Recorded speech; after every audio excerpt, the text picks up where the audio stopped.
Mercredi dernier à Séoul, l'ancienne première dame comparaît devant la justice pour corruption.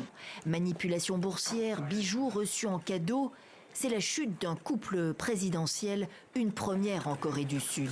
Car Young Suk-yeol, son mari, un ancien procureur, a été destitué pour tentative ratée d'imposition de la loi martiale en décembre 2024. Incarcéré, il n'en a pas fini avec la justice de son pays.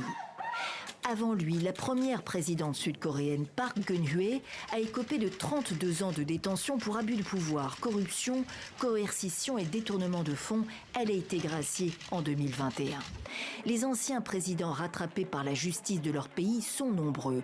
Au Sri Lanka cet été, Ranil Wickremesinghe, épinglé pour détournement de fonds publics lors d'une visite au Royaume-Uni, a été libéré sous caution quelques jours après son arrestation. 3 anciens présidents sri-lankais ont condamné sa détention, une attaque calculée contre la démocratie, ont-ils fait valoir.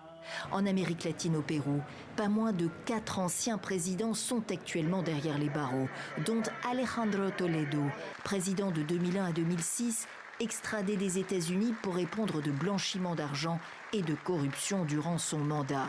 Et Pedro Castillo, destitué lui pour incapacité morale. Enfin, Alberto Fujimori, condamné à 25 ans de détention, lui, pour avoir commandité 2 massacres perpétrés dans les années 90 par des escadrons de la mort, a bénéficié d'une libération pour raison de santé en 2023. Il est décédé peu après. Tout récemment au Brésil, la chute d'un autre ancien dirigeant, Jair Bolsonaro, 27 ans de réclusion pour tentative de coup d'État après sa défaite électorale. Mais l'ex-président d'extrême droite échappe pour l'instant à la détention. Une procédure en appel serait suspensive. Ses partisans font d'ores et déjà pression pour une amnistie.